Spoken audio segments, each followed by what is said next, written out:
All right, go. Oh! The unfortunate side to live videos. It's so much easier doing cool shots when it's not live because you can just edit out the ones that you miss, right? What? It's so much easier just doing trick shots when you just film it and you're not live. But we're live right now, so there's no editing that one out. Let's check that one. Oh, and it goes in. Oh, what's going on, guys? Hoping to get some interaction with you guys today, get some feedback, get some of your opinions. I'm out here shooting some hoops and wanted to do a quick live. I wanted Olivia to make the first shot when we went live. It didn't happen, but what I want to talk about today, let's see this one. Oh! What's up? What I want to talk about today is why the hate? Why the hate on used car salesmen or just, car salesmen in general? Did you just drain that? No. Oh, it looked like it went in. Just say yes next time. I did a post about, if you're so good at lighting design, lighting installation, whatever it is, then why are you okay with letting people think about it? Why are you okay with losing the sale? Because that's kind of what happens when they say they want to think about it. They're like, oh, let us think about it. And then a lot of times they go with someone cheaper. And I don't mean that in a negative way. Like, I'm not calling you, if you're watching this, out specifically saying, oh, you think you're so bad, whatever. Bad isn't good, 80s term.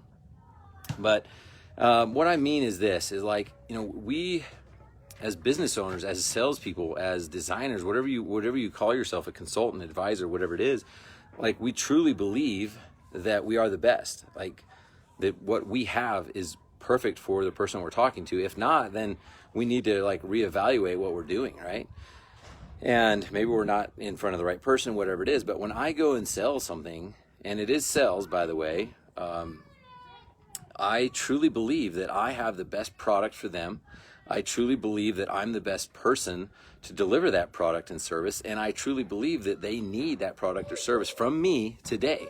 And I suggest, if you're not in that mindset, that to get there, right? And the reason, the meaning behind that post was mainly because, we're so focused on delivering, quality products and services to our clients. But then when they decide that they want to go with someone else, what do? We don't really do much about it. And what I wanted to do was kind of break that down for you, because in my opinion, you could have the best product, you could have the best service out there, but if you're not really good at sales, then unfortunately not a lot of people are going to buy from you. And I know there's a lot of people that think opposite from that. So let me know in the comments. Let me know why you think that, and that's okay. We don't have to agree on everything. But I truly believe that just because you have the best product, the best service, and of course I'm always talking about landscape lighting. So if I am the best landscape lighting designer in my area, the best installer, but I'm not very good at sales, then unfortunately I'm going to lose out to clients. And some people are like, oh, I don't care.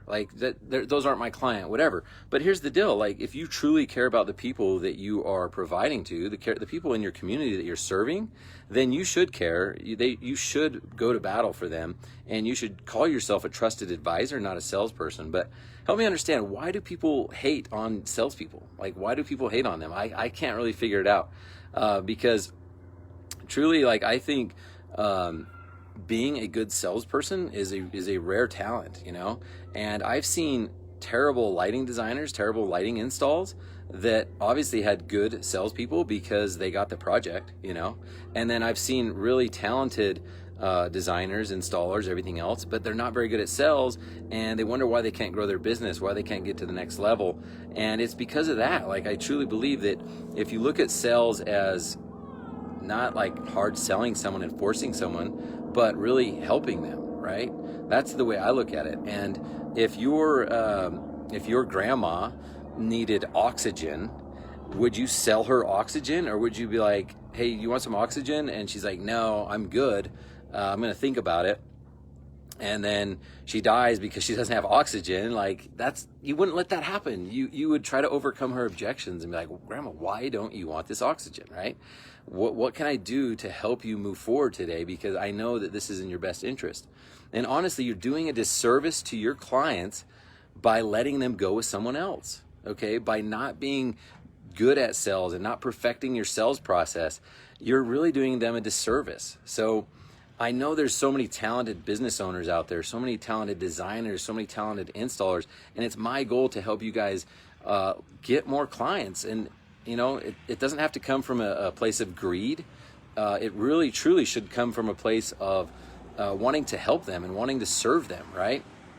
And I promise you, if you change your mindset and not look at sales as this dirty, greasy, grimy, I've got to get greed and everything else, like do it as a place in your heart where you're actually trying to help people. Gosh, it changes everything. It changes the whole dynamic, and people sense that. People know when you're selling to them. And again, some people they think, gosh, I don't know why. That's why I want to have this discussion. I want to have this conversation. But I think that people think that if they have to sell, like if they have to sell landscape lighting to their clients, that they're not a fit for them. And that's just not the truth. Like there's a lot of people out there that need to be sold. They don't know the value. They don't understand these things. And I promise you, if you spend the time working on the craft of selling and working on your sales process, that it's okay to sell. It's okay to be a salesperson. I promise you, it's not going to, your friends are still going to like you. Your family's still going to like you. In fact, your clients will thank you for it. And your future self, by the way, your future self will thank you because you're now serving more people. You're helping more people out. And you can't do that if you're not good at sales, okay? Now, I know there's a lot of good businesses out there that do get referrals. They get repeat business, and they're not like polished salesperson or salespeople. I don't even know. Can we even say that? Sells things. Sells days. I want to try to be, politically correct. But here's the thing. That's fine if you want to stay small, but if you want to scale, if you want to grow, then you're going to have to be good at sales. You're going to have to understand that sales is part of the equation. It's part of the equation to success. And I don't know, I get frustrated because I see people that are afraid of sales. They're afraid to admit that they have to sell something. And I just hope that you guys, if that's you, that you will understand that it doesn't have to be that way. Like sales doesn't have to be this dirty word, okay? And in fact, you should celebrate it. You should understand that if you really want to serve your clients, if you don't want to, again, if you're not good at sales, you're doing a disservice because you could be the best company out there, but if you're not convincing enough of it, then no one's going to go with you, right? And to those that say, you know what, I'm fine. I'm getting as many customers as I want. I don't want to grow. It's just me. I don't want to get all these employees, everything else. I would say this too, that you're also doing your clientele a disservice because the more you grow, the more you can serve, the more people you can help, and the better quality of service you can do. So, when it was just me and my brother starting my business, it was just us. And that's what I told people. That's what I told people was my competitive advantage was, well, it's me. So if there's an issue, I'm the owner. I'll be here on site, which that's great. Sell what you have. If that's your competitive advantage, make that your competitive advantage.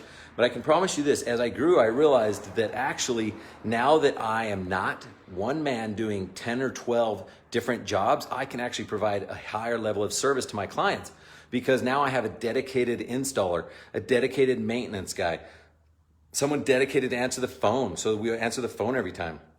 Dedicated salespeople. Like actually, as you grow your business, it gets way easier to manage and way easier to provide a higher level of service. But the myth is that actually that's false and it's hard to do that and it's easier to just stay small, right? So I would say that. One, don't stay small. Go out there and grow so that you can provide your same awesome service to everybody. And two, don't be held back by the false belief, okay, that sales is bad. Sales is good. You need sales to keep your business thriving, to keep your employees around, to keep your clients there.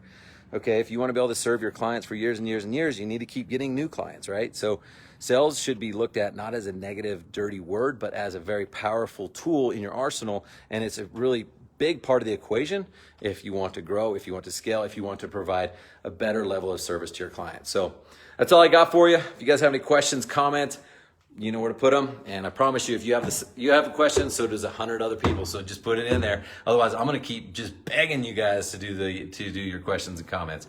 All right, got nothing but love for you. Keep moving forward.